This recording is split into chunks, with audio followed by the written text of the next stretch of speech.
حضرات انبیاء علیہم السلام کے بعد اللہ تعالیٰ نے اور بالخصوص ہمارے نبی کے بعد اللہ تعالیٰ نے ایک بہترین زمانہ رکھا جسے خیر القرون کہا جاتا ہے۔ جیسے حدیث میں بھی ہے کہ آپ نے فرمایا خیر القرون قرنی، کہ زمانوں میں سب میں بہتر زمانہ وہ میرا زمانہ ہے۔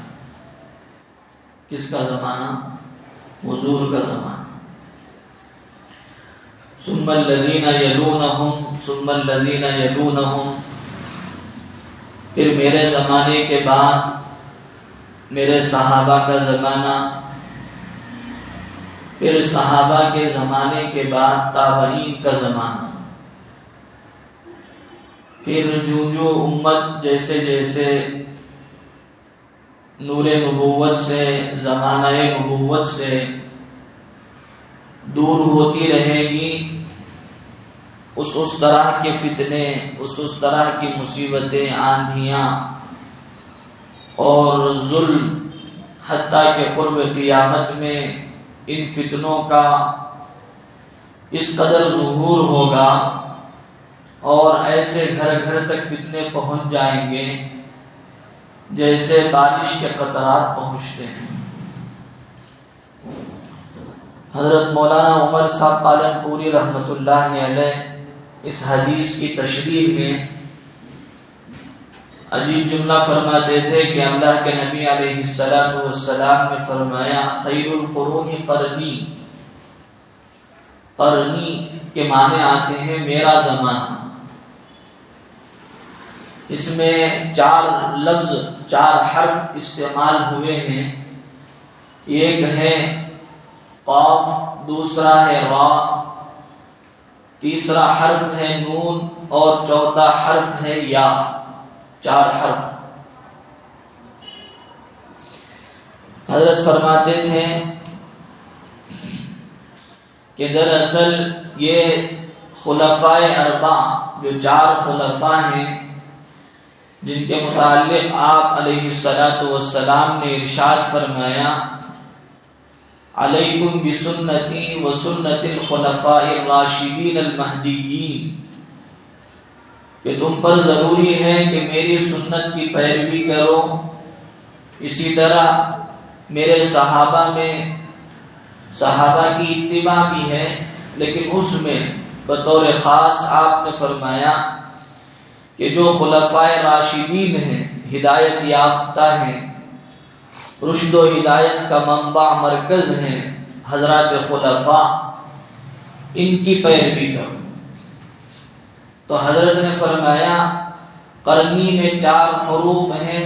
ایک ہے قاف، وضاحت کرتے تھے کہ صدیق کا جو جملہ ہے، صدیق میں حضرت ابو بکر صدیق رضی اللہ عنہ میں جتنے حروف کا استعمال ہوا ہے اس میں جو آخری حرف ہے وہ قاف ہے۔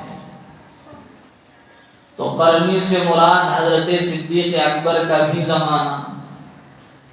پھر حضرت عمر کا نام لے لیجئے، عمر میں 3 حرف کا استعمال ہوا ہے، اس میں آخری حرف را ہے، عمر، عین میم را۔ تو قرنی کا جو دوسرا حرف ہے وہ را ہے۔ تو قرنی کا پہلا حرف قاف، جس سے مراد صدیق کی قاف ہے، اور قرنی کا دوسرا حرف را ہے جس سے عمر کا را ہے، اور قرنی کا تیسرا حرف نون ہے جس سے مراد حضرت عثمان غنی کا، عثمان کا نون ہے، اور قرنی کا چوتھا حرف یا ہے جس سے مراد علی کی یا ہے۔ تو یہ 30 سالہ زمانہ حضور کے زمانے کے بعد کا، یہ تمام زمانوں میں حضور کا زمانہ اور حضور سے جڑا ہوا یہ 30 سالہ دور خلفائے راشدین کا، یہ زمانوں میں سب سے بہترین زمانہ ہے۔ اب حضرات انبیاء علیہم السلام کے بعد اور بطور خاص ہمارے نبی کے بعد اللہ تعالیٰ نے ہمارے نبی کو ایک ایسی جماعت عطا فرمائی جسے صحابہ کہتے ہیں. کیا کہتے ہیں؟ صحابہ. حضرات علماء بالخصوص اہل سنت والجماعت کے تمام علماء کا یہ متفقہ قول ہے کہ الصحابۃ کلہم عدول، کہ صحابہ سارے کے سارے جتنے صحابہ ہیں وہ سارے کے سارے برحق ہیں. ان میں سے کسی پر نہ تبرہ کیا جا سکتا ہے، نہ کسی پر طعن تشنیع کی جا سکتی ہے، نہ کسی کے قول اور فعل کو لے کر اس کے خلاف محاذ آرائی کی جا سکتی ہے. کچھ نہیں کیا جا سکتا. سارے کے سارے صحابہ پاک باز ہیں. وعد اللہ الحسنى، اللہ نے فرمایا وَكُلًّا وَعَدَ اللَّهُ الْحُسْنَى، اور یہ تمام صحابہ اللہ نے ان تمام صحابہ کے لیے جنت کا اللہ نے فیصلہ کر دیا، اللہ نے جنت کا وعدہ فرما دیا. تو حضرات انبیاء علیہم السلام کے بعد صحابہ کی جماعت ہے جو کسبی نہیں ہے، جو وہابی ہے. کسبی کا کیا مطلب ہے؟ کسب عربی کا لفظ ہے. کسب کہتے ہیں کمانا، محنت کر کے آدمی کسی چیز کو حاصل کرتا ہے اسے کسبی کہتے ہیں. آدمی ڈاکٹر بنتا ہے کسب سے بنتا ہے. کیسے بنتا ہے؟ کسب سے، محنت سے. آدمی تاجر بنتا ہے کسب سے بنتا ہے، محنت کرتا ہے، قربانی دیتا ہے، وقت لگاتا ہے، اس کا اپنا کسب ہے. یہ بات ضرور ہے کہ اللہ کی طرف سے سارے فیصلے ہوتے ہیں اور اللہ تعالی مدد فرماتے ہیں، لیکن جیسے میں نے عرض کیا، ایک ہے اللہ کی قدرت، ایک ہے اللہ کی عادت. اللہ کی قدرت تو یہ ہے کہ کوئی آدمی محنت ہی نہ کرے اللہ اسے ڈاکٹر بنا دے، کوئی آدمی محنت ہی نہ کرے اللہ اسے انجینئر بنا دے. لیکن دنیا کو اللہ نے دارالاسباب بنایا. یہاں اگر آدمی ڈاکٹری کی محنت کرتا رہتا ہے اللہ اسے ڈاکٹر بناتے ہیں. یہاں کوئی آدمی محنت کرتا ہے، مجاہدہ کرتا ہے، قربانی دیتا ہے، مشقت اختیار کرتا ہے، اللہ اسے انجینئر بناتے ہیں. بقدر القد تکتسب المعالی، آدمی کی محنت کے بقدر اس کے مرتبے بلند ہوتے ہیں.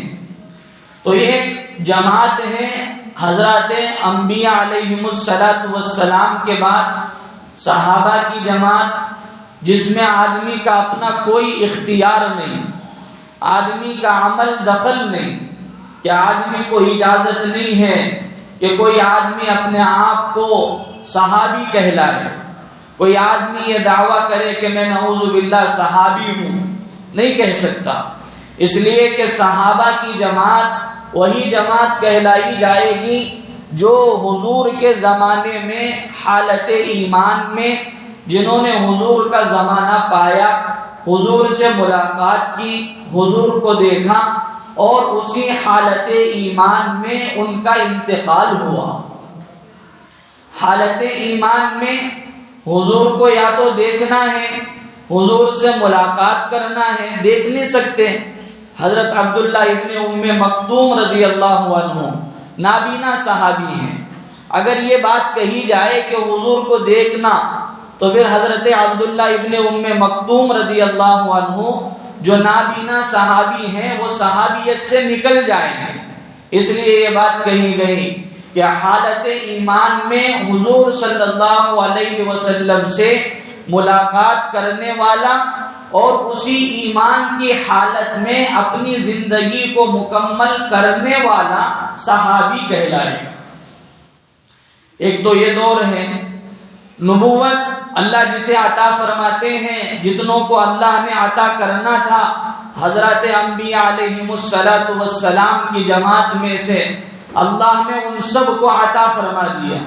اس کے بعد ایک جماعت بنی جو صحابہ کہلاتے ہیں.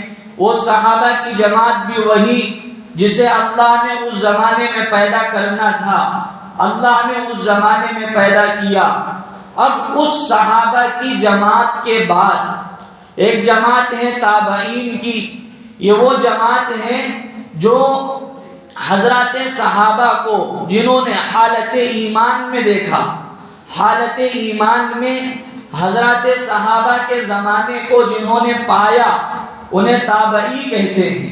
پھر ان کے بعد کا ایک دور ہے جنہیں تابعی تبع تابعی کہتے ہیں کہ صحابی کی اتباع کرنے والا، صحابی کے نقش قدم پر چلنے والا، صحابی کی پیروی کرنے والا یہ تابعی ہے. اور پھر اس تابعی کی پیروی کرنے والا، اس کے نقش قدم پر چلنے والا یہ تبع تابعی ہے. کون ہے؟ تبع تابعی. سمجھ میں آیا؟ حضرات انبیاء کی جماعت، رسولوں کی جماعت اور ہمارے نبی صلی اللہ علیہ وسلم کے دور میں ایک بابرکت مقدس محترم جماعت تھی جسے صحابہ کی جماعت کہتے ہیں.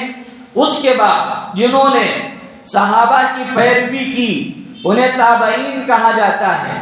اور پھر بعد کی جماعت میں تبع تابعین انہیں کہا جاتا ہے جنہوں نے تابعین کی پیروی کی، نقش قدم پر چلے. لیکن اس صحابہ کی جماعت کے بعد تابعین اور تبع تابعین کی جماعت کے بعد اور تابعین ہی کے دور سے ایک چیز چلی ہے جسے ولایت کہتے ہیں. کیا کہتے ہیں؟ ولایت. یہ چیز تابعین میں بھی ہو سکتی ہے، تبع تابعین میں بھی ہو سکتی ہے. اور ہر صحابی اللہ کا ولی ہے، اس لیے کہ جو صحابی ہیں وہ بہترین زمانے میں ہیں. اس نے حضور کو دیکھ لیا. پوری دنیا کے اولیاء کی محنتیں ایک طرف، حضور کی ملاقات ایک طرف، کہ حضور کی ملاقات جو کام کرتی ہے ساری دنیا کے کروڑوں اولیاء کی محنت مل کر وہ کام نہیں کر سکتی. تو ہر صحابی ولی ہے. لیکن صحابہ کے زمانے کے بعد تابعین کا زمانہ آیا، تبع تابعین کا زمانہ آیا، ائمہ مجتہدین کا زمانہ آیا. اس میں محدثین کا زمانہ ہے، اس میں مجتہدین کا زمانہ ہے جنہوں نے اجتہاد کر کے مسائل کو بیان کیا. یہ ایک الگ تفصیل ہے، کسی اور موقع پر عرض کیا جائے گا. اب یہاں سے تابعین کے زمانے سے، تبع تابعین کے زمانے سے جو ایک ولایت چیز چلی ہے کہ اللہ نے اپنے بندوں میں سے بے شمار بندوں کو مقام ولایت عطا فرمایا. اس میں تابعین کو بھی اللہ نے عطا فرمایا، تبع تابعین کو بھی اللہ نے عطا فرمایا. اور یہ ولایت کا سلسلہ، ولی بنانے کا سلسلہ اللہ قیامت تک باقی رکھیں گے. کب تک باقی رکھیں گے؟ قیامت تک یہ سلسلہ چلے گا. ان تمام اولیاء کی جماعت میں تابعین کے زمانے کو چھوڑ کر تبع تابعین کے زمانے کو اور بعد کے زمانوں میں جتنے اولیاء ہیں ان اولیاء میں ایک بڑا نام اور ایک بڑا مقام حضرت پیران پیر شیخ عبد القادر جیلانی رحمت اللہ علیہ کا ہے. ارے جانتے نہیں جانتے؟ جانتے ہیں آپ؟ جی. اللہ نے قرآن میں فرمایا اولیاء کی جماعت سے متعلق، الا ان اولیاء اللہ لا خوف علیہم ولا هم يحزنون. اچھی طرح اس بات کو سنو کہ جو اللہ کے دوست ہیں، اللہ کے اولیاء ہیں، اللہ کے قریبی ہیں، مقرب بندے ہیں، لا خوف علیہم ولا هم يحزنون. انہیں دنیا میں بھی کسی طرح کا کوئی خوف نہیں ہوتا، ولا هم يحزنون، اور آخرت میں بھی وہ غم زدہ نہیں ہوتے. کون؟ اللہ کے ولی، اللہ کے دوست. ولی کا ایک معنی علماء نے بیان کیا دوست، ولی کہتے ہیں دوست کو، اور عربی میں ولی کہتے ہیں قریب کو، مقرب کو. یہ اس کا ولی ہے. کیا مطلب؟ یہ اس کا قریبی رشتہ دار ہے. قریبی رشتہ دار کو عربی میں، شریعت میں ولی کہا جاتا ہے. اسی لیے یہ بات ہے کہ جب جنازے کی نماز پڑھائی جاتی ہے، پوچھتے نہیں پوچھتے بھائی رشتہ داراں اجازت دے رہی کیا؟ اولیاء کیا بول رہی؟ اولیاء کو تو کیا اولیاء کی جماعت نہیں. اولیاء کا مطلب یہ جو میت ہیں اس کے اولیاء، اس کے قریبی رشتہ دار. تو اولیاء کا مطلب ہے اس میت کے قریبی رشتہ دار، قریب رہنے والے دوست احباب، انہیں اولیاء کہا جاتا ہے. اسی طرح انسانوں کی جماعت میں جو اللہ کے قریب رہتے ہیں، جن کا تعلق اللہ سے بہت زیادہ ہے، جن کا رشتہ اللہ سے مضبوط ہے، جن کا تعلق اللہ سے گہرا ہے، انہیں اولیاء کہا جاتا ہے. کیا کہتے ہیں انہیں؟ اولیاء اللہ. بولتے نہیں، اللہ کے اولیاء، اللہ کے مقرب بندے. ان کے متعلق فرمایا الا، اچھی طرح اس بات کو سنو، ان اولیاء اللہ، کہ جو اللہ کے اولیاء ہیں، لا خوف علیہم ولا هم يحزنون، ان پر نہ دنیا میں کسی طرح کا کوئی خوف ہوگا، نہ آخرت میں انہیں کوئی غم ہوگا. الذین آمنوا، اولیاء کون ہیں؟ وہ ہیں جو ایمان لائے اور اللہ سے ڈرنے والے ہیں. کون ہے اللہ کے اولیاء؟ اس کے لیے دو چیزیں ہیں. اللہ کے اولیاء بننے کے لیے دو کام.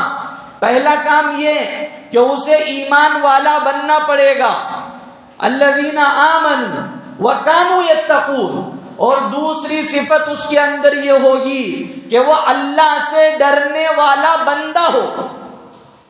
جو آدمی اللہ سے نہیں ڈرتا، وہ جتنے بھی مجاہدے کر لے، وہ جتنی بھی قربانیاں دے دے، وہ جیسے بھی حالات برداشت کر لے، وہ جیسی بھی اپنی زندگی گزار لے، وہ اللہ سب کچھ تو ہو سکتا ہے، اللہ کا ولی نہیں ہو سکتا.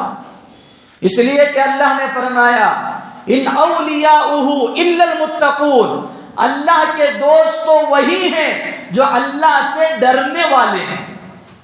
جو اللہ سے نہیں ڈرتا وہ اللہ کا دوست نہیں ہو سکتا.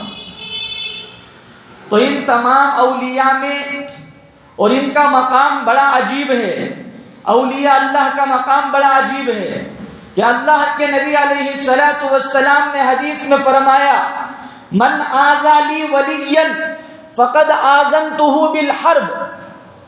یہ تو اللہ نے سود کھانے والوں کے متعلق فرمایا کہ جو سود کھاتا ہے اسے چاہیے کہ وہ اللہ اس کے رسول سے جنگ کرنے کے لیے آ جائے.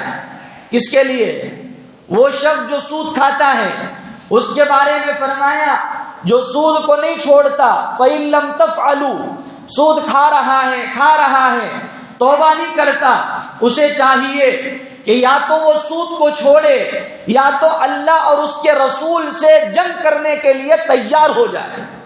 اور دوسری بات حدیث میں اللہ کے نبی علیہ الصلوۃ والسلام نے ارشاد فرمائی کہ اللہ نے فرمایا من آذى لي وليا فقد آذنته بالحرب، کہ جو اللہ کے کسی ولی کو، اللہ کے کسی مقرب بندے کو ستاتا ہے، تکلیف دیتا ہے، اس کی شان میں گستاخی کرتا ہے، اللہ یہ فرماتے ہیں کہ میں اسے جنگ کا اعلان کرتا ہوں. میں اس سے یہ کہتا ہوں کہ تو نے میرے ولی کی شان میں جو گستاخی کی ہے، اب آ جا، یا تو ولی کی شان میں گستاخی سے توبہ کر، یا نہیں اگر توبہ کرتا تو میرے سے جنگ کرنے کے لیے تیار ہو جا. تو یہ من جملہ تمام اولیاء کا مقام ہے. ان اولیاء میں ایک بڑا نام حضرت پیران پیر شیخ عبد القادر جیلانی رحمت اللہ علیہ کا ہے. مختصر میں تاریخ آپ کے سامنے عرض کر دوں. حضرت کی ولادت ہوئی 470 پر 1 ہجری میں. ارے بولو کب ہوئی؟ خالی نام بولتی 11ویں شریف کریں گے. ذرا بولو جی کیا جی 11ویں شریف، کیا جی پیران پیر، تم نے کیا جی تاریخ معلوم ان کی، کیا کہ ہمارے بڑے بولے کر لے جاری، نہ اس کی حقیقت معلوم ہے، نہ اس کی شرعی حیثیت معلوم ہے، نہ ان کی تاریخ معلوم ہے، وہ اللہ کے کون سے ولی ہیں، ان کا کیا مقام ہے، کچھ بھی معلوم نہیں، کون کی کرے کون کی بولے، ہمیں بھی کرنی، غلط ہے۔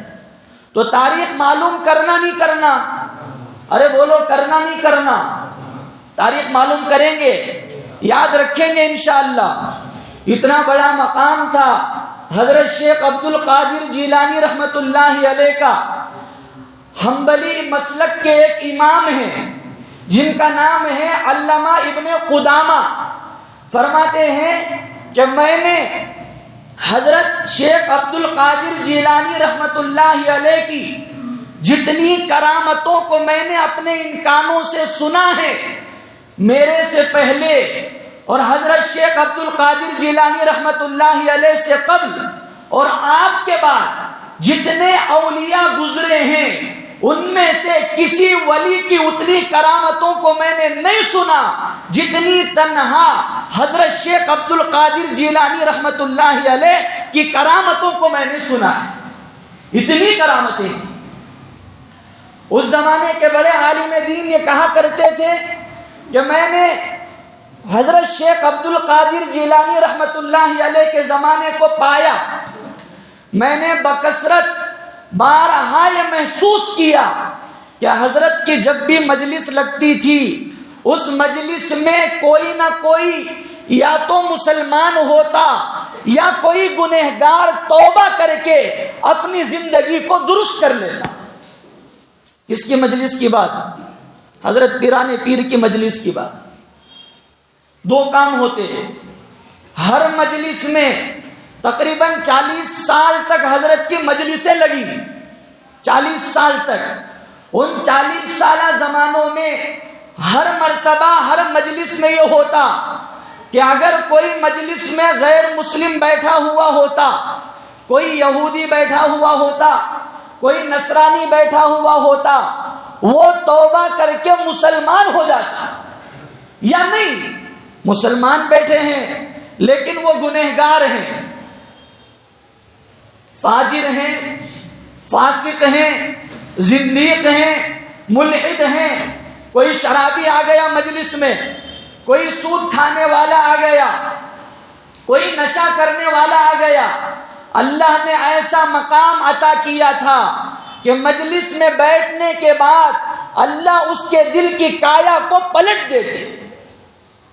پھر لکھا ہے تاریخ میں کہ حضرت کی زندگی میں اللہ نے یہ کرامت حضرت سے ظاہر فرمائی کہ حضرت کی پوری زندگی میں اللہ نے حضرت کے ہاتھوں 5000 غیروں کو ایمان کی توفیق عطا فرمائی۔ کتنے؟ 5000، کوئی معمولی بات ہے۔ پھر آگے فرماتے ہیں کہ اللہ نے حضرت کے ہاتھوں 1,00,000 سے زیادہ گنہگار بندوں کو اللہ نے توبہ کی توفیق عطا فرمائی۔ یہ حضرت کا مقام تھا۔ اور کیسے مقام نہ ہو کہ جن کے والد کا مقام اور جن کے والد کی زندگی بڑی نرالی۔ وہ سیب کا قصہ سنے نہیں سنے؟ ارے سنی نہیں سنے؟ ایسا لگتا ہے کہ نہیں سنے ہوں گے، یا سنے ہیں تو بھول گئے ہیں۔ حضرت کے والد کا نام تھا ابو صالح عبداللہ۔ ابو صالح، کیا نام بولو دیکھیں گے؟ ارے بولو، آج یک بیٹھ کو چل جانا سنو ہے کیا، تم لے جانا یہاں سے۔ زندگی بدلنے کی کوئی بات سوچنا سمجھنا، اپنی زندگی میں بٹھانا، انشاءاللہ بٹھیں گے انشاءاللہ۔ بولو حضرت پیران پیر کے والد کا نام کیا؟ ارے بولو بھائی، ابو صالح۔ ابو کے معنی باپ، صالح کے معنی نیک۔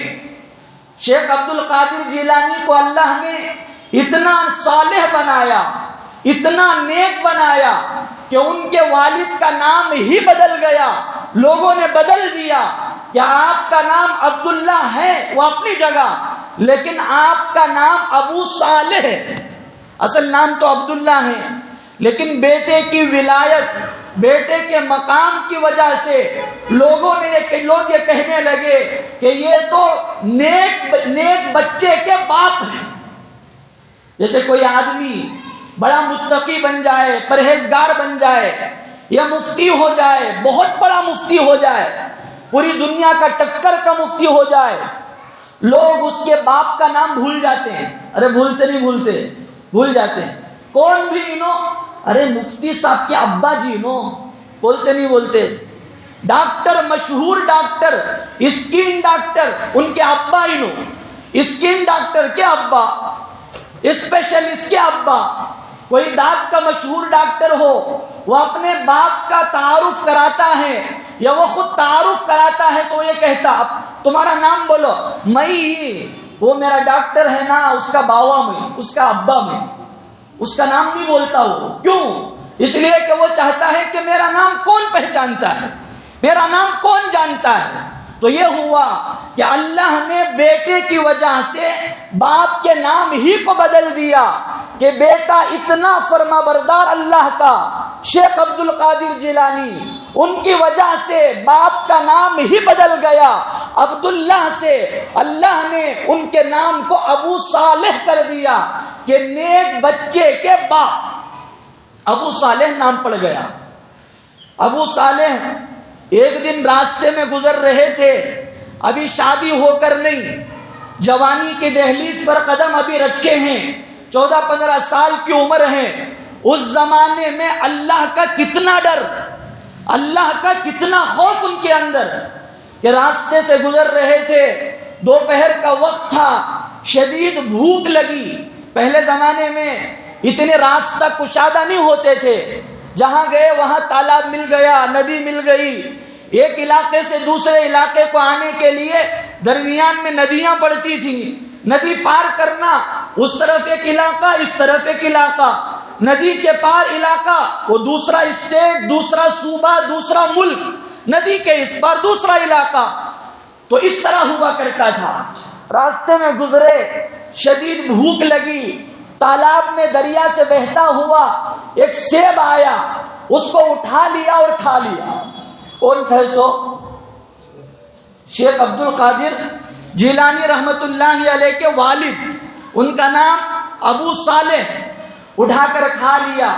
ابھی آدھا بھی سیب نہیں کھایا تھا کہ دل میں بات پیدا ہوئی، دل میں بات آئی، آج میں شیخ عبد القادر جیلانی کا نام لینے والا، میں رشوت کھا رہا ہوں، میں بیاض لے رہا ہوں، تو میں کہاں سے ان کا عاشق ہوا؟ تو حضرت کے بعد دل میں بات آئی کہ سیب میں نے کھا لیا ہے، کس کے باپ کی اجازت سے کھائے؟ دل میں بات آئی، جیسے بات آتی ہے، کس کا کر کو کھا لیے؟ اپنے دل کو ملامت کی، اپنے دل کو جھنجھوڑا، یہ کہا کہ کس کا ہے؟ اے ابو صالح، تو نے کس کی اجازت سے کھا لیا؟ کس نے تجھے پرمیشن دے رکھی تھی کہ تو کھا لیتا؟ کس کا ہے؟ کون مالک ہے؟ مالک کی اجازت کے بغیر تو نے کیسے کھا لیا؟ بات دل میں پیدا ہوئی، اسی آدھے سیب کو ہاتھ میں لے کر دریا کو تلاش کرتے کرتے، دریا جہاں سے بہ رہی ہے اسی راستے پہ چلتے گئے، ایک باغیچہ نظر آیا جو اس دریا کو لگ کر، اس باغیچے سے لگ کر دریا بہ رہا ہے۔ دیکھا گیا، اجازت لے کر اندر پہنچے تو وہ باغیچہ تھا حضرت عبداللہ صومعی کا۔ کس کا تھا؟ ان کا نام ہے عبداللہ صومعی، نام ہے عبداللہ ان کا نام۔ اندر گئے، جا کر یہ کہا کہ یہ سیب میرے ہاتھ میں ہے، دوپہر کے وقت شدید بھوک لگی تھی، میں اس سیب کو آپ کی اجازت کے بغیر میں نے کھا لیا ہے۔ مجھے ایسا لگتا ہے چونکہ آپ کے باغیچے کو لگ کر، آپ کے اس باغ کو لگ کر یہ دریا بہ رہی ہے، مجھے پکا یقین ہے کہ یہ آپ کے باغیچے کا سیب ہوگا۔ تو حضرت عبداللہ صومعی نے کہا ہاں، کئی یہاں سے سیب گرتے ہیں اور ندی کے ذریعے بہتے ہیں، لوگ اٹھا کر کھا لیتے ہیں، کوئی مجھ سے پوچھنے کے لیے نہیں آتا، تم پوچھنے کے لیے آئے ہو، بولو کیا کرنا ہے؟ کہا حضرت معاف کر دیں یا تو اجازت دے دیں۔ یا تو اجازت دیا لو نہیں تو معاف کرا لو۔ حضرت نے فرمایا، وہ بھی بڑے اپنے زمانے کے ولی تھے، انہوں نے کہا کہ میں تم کو معاف کروں گا اور اجازت دوں گا، لیکن اس کے لیے 2 شرطیں ہیں۔ کتنی شرطیں؟ ارے بولو، 2 شرطیں۔ میں 29 گلہ بٹھا لینا، تمہیں ذرا بولو۔ 2 شرطیں۔ فرمایا پہلی شرط یہ ہے کہ تم کو میرے اس باغیچے کی 10 سال نوکری کرنی پڑے گی۔ لوگ یہاں پر غلطی سے کام لیتے ہیں، غلط بیانی سے کام لیتے ہیں۔ انہوں نے نوکری پر رکھا، ایسا نہیں تھا کہ عبداللہ سومئی نے 1 سیب کے بدلے 10 سال خدمت کرا لیا، ایسا نہیں، نوکری پر رکھے۔ یہ کہا کہ تم نوکری کرو، تم ڈرنے والے ہو اللہ سے، تم 1 سیب کے عوض مجھ سے معافی مانگنے کے لیے، مجھ سے اجازت لینے کے لیے آ گئے۔ اگر تمہیں میرے باغیچے کی نوکری کرے، یہاں کی ملازمت کرے اور یہاں کے مالی تمہیں بن گئے تو پھر میرا پورا باغیچہ محفوظ ہو جائے گا، لہذا نوکری کرو اور 10 سال کرنا۔ اس کی حکمت علماء نے بیان کی، وہ الگ مسئلہ ہے۔ تو حضرت نے کہا ٹھیک ہے، اگر معافی ہو جاتی ہے، دنیا میں ایک اللہ کے بندے کا حق اگر معاف ہو جاتا ہے، اس کے لیے 10 سال نوکری کرنا کیا مشکل ہے، کر لیں گے۔ منظور ہو گیا، 10 سال نوکری کرنے لگے۔ کرتے کرتے کرتے ایک وقت بلایا حضرت عبداللہ سومئی نے شیخ عبد القادر جیلانی کے والد پیران پیر کو بلا کر امتحان لیا، جانچ لیا کہ دیکھیں کہیں ایسا تو نہیں ہے کہ باغ کی حفاظت کے پیچھے اپنے پیٹ کی بھی حفاظت کر رہے ہوں۔ کہا کہ جس باغیچے کی نگرانی، وہاں کی حفاظت تمہارے ذمے ہم نے کر رکھی تھی، وہاں سے 1 سیب لے کر آؤ۔ سیب لے آئے۔ جب سیب لے کر آئے تو اس کو بعد اس باغیچے کے مالک نے، حضرت عبداللہ نے کھایا تو وہ پھیکا تھا۔ تو حضرت عبداللہ سومئی نے کہا بڑی شرم کی بات ہے کہ 10 سال تم نے اس باغیچے کی خدمت کی ہے، یہاں تم نے نوکری کی ہے، لیکن اس 10 سال کی خدمت میں تم نے اتنا تجربہ نہیں ہوا کہ کون سا سیب میٹھا ہے اور کون سا سیب پھیکا ہے۔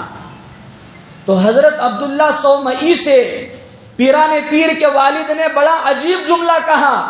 یہ کہا کہ بادشاہ پناہ مالک آقا، آپ نے مجھے اپنے اس پورے باغیچے کی حفاظت کے لیے رکھا ہے کہ اس کے سیب ضائع نہ ہو، اس کے سیب گر کر وہ ہلاک و برباد نہ ہو جائیں۔ مجھے آپ نے اس کام کے لیے نہیں رکھا ہے کہ کون سا سیب میٹھا ہے اور کون سا سیب پھیکا ہے، اسے جانچ کرنے کے لیے آپ نے نہیں رکھا، بلکہ اس کی حفاظت کے لیے رکھا۔ اس پورے 10 سال کے عرصے میں 1 سیب کھانا تو دور کی بات، اس کی 1 پھانک تک میں نے نہیں کھایا۔ ایسی خدمت کی۔ تو جب 10 سال مکمل ہونے لگے تو حضرت عبداللہ سومئی نے بلایا، یہ کہا کہ تمہارے 10 سال پورے ہو رہے ہیں۔ اب 10 سال پورے ہو رہے ہیں، میں نے 10 سال پہلے آپ سے یہ کہا تھا کہ تمہاری لغزش، تمہاری غلطی، تمہاری خطا اس وقت معاف ہوگی جب تم میری 2 شرطوں پر عمل کرو گے۔ 1 شرط تو ہو گئی، اب دوسری شرط یہ ہے کہ میرا ایک کام کرنا پڑے گا۔ کہا حضرت بتائیے، آپ دنیا میں معاف کر دیں، اللہ کے پاس بچ جاؤں، اس کے لیے بڑے سے بڑا کام کرنے کے لیے تیار ہوں۔ تو حضرت سے کہا، حضرت عبداللہ سومئی نے، کہ تمہیں میری بیٹی سے نکاح کرنا پڑے گا۔ کیا بولے دوسری شرط؟ ارے بولو، نکاح کرنا پڑے گا میری بیٹی سے۔ پھر آگے کہا اس میں 4 عیب ہیں۔ کتنے عیب ہیں؟ نکاح تو میں کراؤں گا تم سے، میری بیٹی سے تم نکاح تو کرو گے، لیکن اس کے اندر 4 عیب ہیں۔ پہلا عیب یہ ہے کہ وہ اندھی ہے۔ کیا ہے؟ اندھی ہے، دیکھ نہیں سکتی۔ دوسرا عیب یہ ہے کہ وہ لنگڑی ہے، پیروں سے معذور ہے۔ تیسرا عیب یہ ہے کہ وہ ہاتھوں سے بھی معذور ہے. چوتھا عیب یہ ہے کہ وہ گونگی ہے. گونگی کا تو مکی، نہ زبان سے بول سکتی ہے، نہ آنکھوں سے دیکھ سکتی ہیں، نہ ہاتھوں سے پکڑ سکتی ہیں، نہ پیروں سے چل سکتی ہے. لنگڑی بھی ہیں، لولی بھی ہیں، اندھی بھی ہے، مکی بھی ہے. یہ 4 عیب اس کے اندر ہیں. کہ تم نکاح کرو گے تو حضرت ابو صالح نے، پیران پیر کے والد نے کہا اگر آپ میری اس غلطی کو معاف کرتے ہیں اور قیامت میں یہ کہتے ہیں کہ میں نے تمہارے دنیا میں اس آدھے سیب کے کھانے کو معاف کر دیا تو میں اس چیلنج کے لیے بھی تیار ہوں. چاہے تم مجھ سے اپنی لنگڑی، لولی، اندھی، گونگی بیٹی کا نکاح کر دو، میں تیار ہوں، میں کچھ نہیں کہتا، کر دو، بس شرط یہ ہے کہ میری اس غلطی کو معاف کر دو. سوچے کیسا تقویٰ تھا. آج ہمیں ہرچہ آمد در گھسیٹ، عام باشد یا کبھی کہاں کیا بھائی بریانی کھا لیے، اچھا کھانا آیا کھا لیے. بھائی حلال ہے، حرام ہے، جائز ہے، ناجائز ہے، کوئی تصور نہیں، کوئی تحقیق نہیں. انہیں مٹھائی دیا کھا لیے، ارے دیوالی کی مٹھائی دیا کھا لیے. آپ نے تحقیق کرتے کہ وہ حلال ہے، جائز ہے، اس کا کھانا کیسا ہے، وہ کھا سکتے ہیں نہیں کھا سکتے، کوئی تحقیق نہیں. بس مٹھائی ہے، منہ میٹھا ہو جائے، دل ٹھنڈا ہو جائے، پیٹ کو سکون مل جائے، اس کے لیے جو مل جائے. کیسی کیسی دعوتیں، اللہ اکبر. شادی محل چلانے والے وہ ہنستے ہوئے کہتے ہیں لگاتار کئی دنوں سے، کئی مہینوں سے ایسے وہ اگریمنٹس آ رہے ہیں، ایسے لوگ آ رہے ہیں کہ ستواسی کی دعوت کو تمہیں پرمیشن دو. ستواسی کی دعوت کہاں ہو رہی ہے؟ شادی محل میں. اللہ اکبر. اس میں بڑا مجمع. وہ کہنے لگے کہ ستواسی کی دعوتوں میں لوگ 1200 آدمیوں کو بلا رہے ہیں. ستواسی کی دعوت، اللہ معاف فرمائے. بولتے ہوئے بھی شرم آتی ہے. جس عورت کو پردے میں رکھا گیا وہ اپنے پیٹ کا اظہار کرتے ہوئے سب کو بتالے پھر رہی ہے. اللہ حفاظت فرمائے. شرم آتی ہے بولتے ہوئے. اس کی دعوت کیا دیندار، کیا غیر دیندار، کیا نمازی، کیا غیر نمازی، کیا غیر حاجی، کیا حاجی صاحب، سب کھا رہے، بڑے مزے سے کھا رہے. ستواسی کی دعوت چلو، اللہ حفاظت فرمائے. کیسی کیسی دعوتیں آج ہمارے معاشرے میں ہو رہی ہیں کہ جس ظالم نے، جس نے قرآن پر زبر زیر پیش لگایا، حجاج ابن یوسف جس علاقے میں رہتا تھا وہاں کے علماء کو، وہاں کے دینداروں کو، وہاں کے متقی لوگوں کو بلا کر اس نے دعوت دی اور حرام کھلا دیا. اس کے بعد یہ کہنے لگا کہ میں تمہاری بد دعاؤں سے محفوظ ہو گیا. تم جتنی نمازیں پڑھو، جتنے روزے رکھو، جیسی دعا کرو، تمہاری دعا کا اثر ختم ہو گیا، اس لیے کہ میں نے تم کو حرام کھلا دیا ہے. آج جان جان کر ہمارا مسلمان حرام کھا رہا ہے. جان جان کر ہمارا مسلمان ناجائز چیزوں کا استعمال کر رہا ہے. بہنوں کی وراثت کو ہڑپ لیتا ہے، وہ بھی حرام ہے. ایک بالش، 1 روپیہ قرض، بڑا عجیب جملہ ہے. قرض جو دے تو قرض کو ملیا تو چوری کو کئی کو جانا کہتے. عجیب جملہ. قرض کو مل رہا ہے، چوری کو کئی کو جانا. قرض ارے دیں گے جو جی. یاد رکھیے اللہ کے نبی علیہ السلام منافق کا جنازہ پڑھانے کے لیے آمدہ ہو گئے. منافق کا آپ نے جنازہ پڑھایا. یہ کہا کہ میرے اللہ نے کہا استغفر لہم او لا تستغفر لہم. جب عبداللہ ابن ابی ابن سلول کا جنازہ رکھا گیا، بیٹے آئے، صحابی تھے، حضرت عبداللہ صحابی تھے، آئے، آ کر کہا حضور آپ اپنا کرتا نکال کر دے دیجئے، اپنے منافق باپ کو پہنا دوں گا، کل قیامت میں اگر اللہ آپ کے کرتے کو دیکھ لے گا عذاب میں کمی کر دے گا۔ اللہ کے نبی نے نکال کر دے دیا، جنازے کی نماز آپ نے پڑھائی، پھر فرمایا اللہ نے کہا ہے اے نبی جی آپ ان کے لیے استغفار کرو یا نہ کرو، میں معاف کرنے والا نہیں ہوں۔ آگے فرمایا ان تستغفر لہم، اے نبی جی اگر آپ اس منافق کی جنازے کی نماز 70 مرتبہ بھی پڑھتے جب بھی میں اس کی مغفرت نہ کرتا۔ اس آیت کو بیان کرنے کے بعد نبی کی آنکھوں میں آنسو تھے، آپ نے فرمایا اگر میرا اللہ یہ کہتا اے محمد آپ 1 مرتبہ نہیں، اس منافق کی اگر 70 مرتبہ جنازے کی نماز پڑھتے میں اس کی بخشش کر دیتا، تو ایک کے بعد دوسری، دوسرے کے بعد تیسری کرتے کرتے کرتے اس منافق کی میں 70 مرتبہ جنازے کی نماز پڑھاتا تاکہ اس منافق کی بخشش ہو جائے۔ ایسے منافق کی جنازے کی نماز پڑھانے پر آپ آمدہ ہوتے، لیکن اگر کسی کے متعلق معلوم ہوتا کہ اس کے ذمے قرض کا کوئی پیسہ ہے، کوئی روپیہ ہے، تو اللہ کے نبی فرماتے کہ صلو علیہ ولا اصلی علیہ، آپ جنازے کی نماز پڑھ لو، جس کے ذمے قرضہ ہے اس کی جنازے کی نماز محمد الرسول اللہ نہیں پڑھتے۔ آج قرض لے کر کوئی ادا کرنے کی شکل نہیں، معلوم ہے دے بھی نہیں سکتا، ارے کون سا دینے کا ہے، پوچھنا ہے تو اسینہ چڑھا لیجیے، بات کا بات دیکھ لیجیے۔ یاد رکھیے اگر آپ کے ذمے کسی کا 1 روپیہ بھی قرض ہے، قیامت میں جب تک آپ کے نام اعمال سے لے کر اس کو نہ دے دیا جائے اس وقت تک آپ کی بخشش کا کوئی سوال نہیں پیدا ہوتا۔ اس لیے ڈریے، ہر آمد درگھسیٹ، کیا آیا سب لے لیو، لپٹ کو لے لیو، بات کا بعد حساب کر لیں گے، تیرا بھی تیرا میرا بھی میرا نہیں۔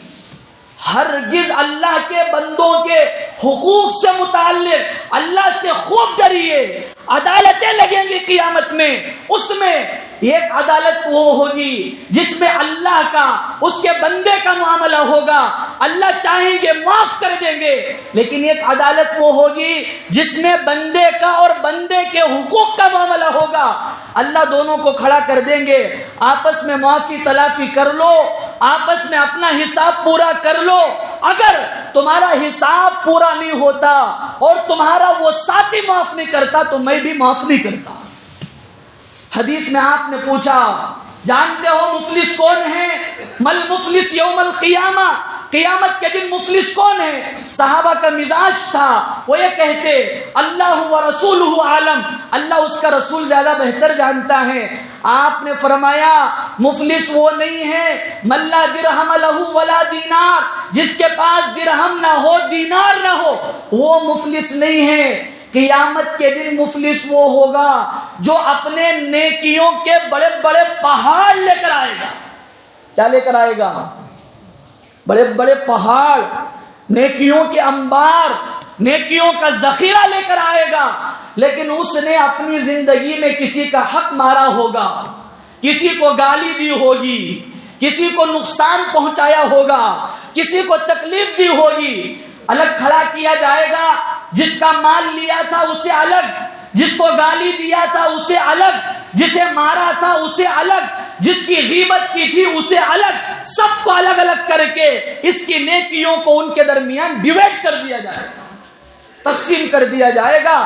اتنی نیکیاں لایا تھا، اتنی نیکیاں لایا تھا، اتنی نیکیاں لایا تھا کہ جنت میں جانے کے لیے کوئی رکاوٹ نہیں تھی، لیکن اب لوگوں کے حقوق ضائع کرنے کی وجہ سے ایسا ہو جائے گا کہ اس کے پاس ایک نیکی تک باقی نہیں رہے۔ کچھ لوگ اور بھی کھڑے ہوں گے لائن میں، اے اللہ انہیں منجے بھی دینا تھا، ایک جنے کو دینا رہا تو کیا بولے جا، 100 جنن دینا، وہاں سے کچھ لیا، وہاں سے کچھ لیا، وہاں سے کچھ لیا، علاقہ بدل لیا، یہاں پوچھ نہیں کر کو دوسرے محلے چل گیا، گھر بدل دیا، علاقہ بدل دیا، دنیا میں بدل سکتے ہو، قیامت میں کہاں سے بدلو گے؟ تو پھر آگے اسی حدیث میں آپ نے فرمایا جب ساروں کو اس کی نیکیاں اٹھا کر دے دی جائیں گی، اس کے پاس ایک بھی نیکی باقی نہیں رہے گی، جسے پیسے دینا تھا، جس کا کوئی حق مارا تھا، ان کے گناہوں کو لے کر اس کے عوض اس کے نامہ اعمال میں ڈال دیا جائے گا۔ ایک تو نیکیاں بھی خالی، اب پورا نامہ اعمال گناہوں سے بھر گیا۔ اس لیے ان ساری احادیث کو سامنے رکھ کر اور ان سارے معاملے کو سامنے رکھ کر حضرت پیران پیر کے والد نے یہ عمل کیا۔ اب نکاح ہو گیا، پھر کیا تفصیلی واقعہ ہے آئندہ عرض کیا جائے گا۔ دعا فرمائے اللہ تعالی ہم سب کو حضرت پیران پیر کی زندگی کو بھی، ان کے والد کی زندگی کو، اور اس زمانے کے اولیاء، قیامت تک آنے والے تمام اولیاء کی قدردانی کی بھی توفیق عطا فرمائے، اور ان سے جتنی محبت ہے اس کو اسی دائرے میں رکھ کر چلنے کے اللہ توفیق عطا فرمائے۔ دو غلطیاں ہم سے ہوئی۔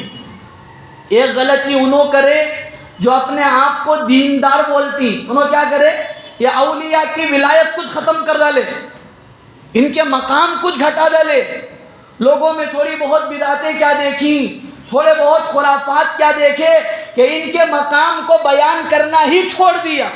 یہ بھی غلط طریقہ ہے۔ دوسرا یہ کیا بعض لوگوں نے، ان کے مقام کو سامنے رکھ کر ان کو وہ مقام دے دیا، نعوذ باللہ ثم نعوذ باللہ، جو اللہ کا مقام ہے اس مقام تک ان اولیاء کو پہنچا دیا۔ یہ بھی غلط ہے، یہ بھی غلط ہے۔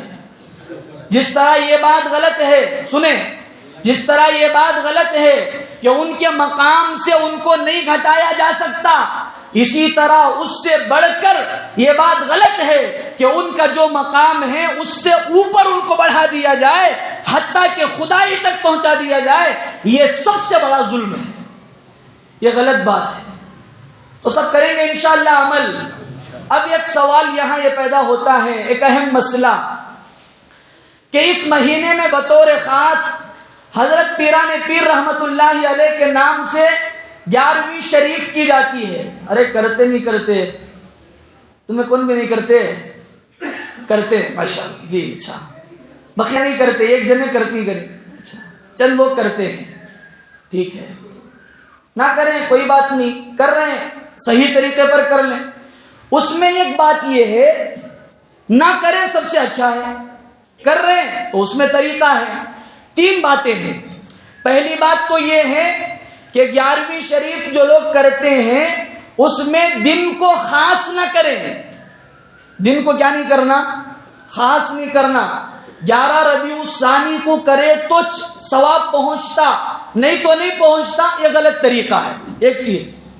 دوسری چیز اس میں یہ ہے کہ جب جو بکرا ذبح کیا جائے ایصال ثواب کی نیت سے، یا جو جانور بھی ذبح کیا جائے، بعض ہمارے نادان مسلمان بھائی غلطی یہ کرتے ہیں کہ عین ذبح کرنے کے وقت اللہ کے نام کی جگہ پیران پیر کا نام لیتے ہیں۔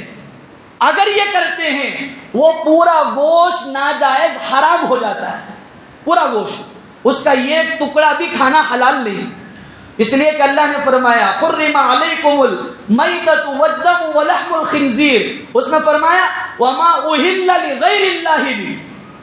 جب جانور کو ذبح کیا جائے اس وقت اللہ کا نام لینا، اللہ کا نام لے کر ایصال ثواب کی نیت کس کی بھی کر لے ان کو ثواب پہنچ جائے گا۔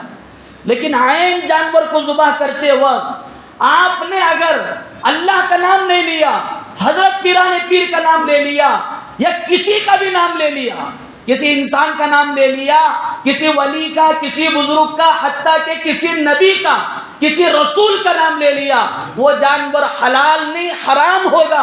اگر اس پر اللہ کا نام لیا گیا اور نیت یہ ہے کہ اس پورے جانور کا ثواب پہنچے کسے، نبی کو پہنچے، رسول کو پہنچے، کسی ولی کو پہنچے، حضرت پیران پیر کو پہنچے، تو پھر جائز ہے، اس گوشت کا استعمال جائز ہے۔ لیکن دوسری اس میں چیز یہ ہے کہ لازم اور ضروری سمجھ کر نہیں کرنا. کیا سمجھ کر نہیں کرنا؟ ضروری بھائی 11 تاریخ کو نہیں کرے، 11 ربیع الثانی کو نہیں کرے، خواب میں پیرانے پیر کو ناراض ہو جاتی. یہ غلط طریقہ ہے، غلط عقیدہ ہے. آپ کبھی بھی کریں، سال کے کسی بھی مہینے میں ایصال ثواب کی نیت سے کریں، کسی بھی مہینے میں کریں، کسی بھی دن میں کریں، وہ جائز ہے، درست ہے. ایصال ثواب، ہم ایصال ثواب کو مانتے ہیں، سب مانتے ہیں. علماء اہل سنت والجماعت کا موقف یہ ہے کہ ایصال ثواب برحق ہے.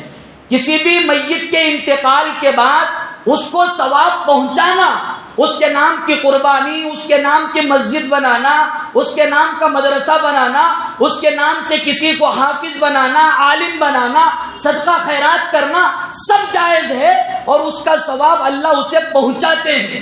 یہ ایصال ثواب ہے، یہ تو کر سکتے ہیں. لیکن دن خاص کر کر یہ غلط ہے. اور دوسرا کام یہ کہ جب کیا جا رہا ہے تو اس میں اللہ کا نام لے کر ذبح کرنا، نام اللہ کا نام، لیکن نیت کسی کی بھی کی جا سکتی ہے، دن خاص کرے بغیر. اب تیسرا بڑا سوال یہ پیدا ہوتا ہے، جیسے ہمارے اکثر ساتھی بھی پوچھتے ہیں 11ویں شریف کی دعوت کری، جانا نہیں جانا، کیسا جانا، کیسا ہے، نہیں جانا کیسا ہے. اس میں وہی بات، کرنے والے کا مال اگر حلال ہے، جو کر رہا ہے اس کا مال حلال ہے، اور پھر اس نے ذبح کرتے وقت اللہ کا نام لے کر ایصال ثواب کی نیت سے اس نے کام کیا ہے، تو پھر وہ حلال ہے، اس کا استعمال درست ہے. لیکن اگر انہیں 11 تاریخ کو سامنے رکھو، وہ دن کرے تو ثواب پہنچتا، نہیں تو نہیں پہنچتا. کر کوئی اس عقیدے سے کرتا ہے تو یہ دین میں ایک نئی چیز ہے جو بدعت کہلائے گا. اس کے استعمال کرنے والے کو کہا جائے گا کہ یہ خلاف سنت کام کر رہا ہے، اور اس دعوت کا استعمال بھی خلاف سنت ہے. لیکن اس میں ایک اہم بات، بہت ضروری بات یہ ہے، ایصال ثواب جیسا بھی ہو، انہیں کون سا تو بھی ایصال ثواب رہندے، اس کے مستحق خالی غریب آدمیاں. کون؟ ارے بولو، غریب آدمیاں کون؟ غریباں بھائی، غریباں، غریب آدمی ہے تو غریباں. ایصال ثواب جیسا بھی کیا جائے، آپ نے ایصال ثواب کے نام پر 2 چیزیں، ایک منت ہے اور دوسرا ایصال ثواب. ان 2 چیزوں کے حقدار خالص غریب ہیں. مالدار نہ منت کا کھانا کھا سکتا ہے اور نہ ایصال ثواب کا کھانا کھا سکتا ہے. مالدار نہیں کھا سکتا. اگر آپ غریب کو کھلا رہے ہیں تو ثواب پہنچے گا. اگر آپ مالداروں کو، اکثر دیکھا گیا ان دعوتوں میں، ایصال ثواب کی دعوتوں میں ایسے لوگ آتے ہیں، والد کا انتقال ہو گیا، ایصال ثواب کے لیے قرآن خوانی گھر میں کی جاتی ہے، گھر کے افراد بیٹھ کر قرآن پڑھ رہے ہیں، اور ایک بڑی دعوت ہوتی ہے، اس میں کون نہیں سو تو پورے بڑے بڑے مالدار آئیں، ایک بھی غریب نہیں ہوتا. اگر آپ کی پوری دعوت میں جتنے غریب کھانا کھائیں گے اتنا ہی ثواب آپ کے والد کو پہنچے گا. اگر مالدار نے آپ کا کھانا کھا لیا تو پھر وہ ایصال ثواب نہیں ہو. ایصال ثواب کے لیے شرط ہے کہ کھانا غریب کھائے. اگر مالدار کھاتا ہے، چاہے ایصال ثواب کا کھانا چاہے منت کا کھانا، اس میں ثواب بھی نہیں ملتا. اور منت کا کھانا اگر مالدار کھا لیتا ہے، آپ کی منت پوری بھی نہیں ہوتی. منت پوری ہونے کے لیے ضروری ہے کہ آپ کا کھانا خالص غریب آدمی کھائے. اللہ سمجھ میں آ گئی سب کو بات؟ ارے بھی سمجھے نہیں سمجھے، خام کا پریشان نہیں ہو جانا. انہوں یہ فتویٰ دیالتی، انہوں وہ فتویٰ دیالتی، انہوں یہ بولتی، انہوں وہ بولتی، نہیں.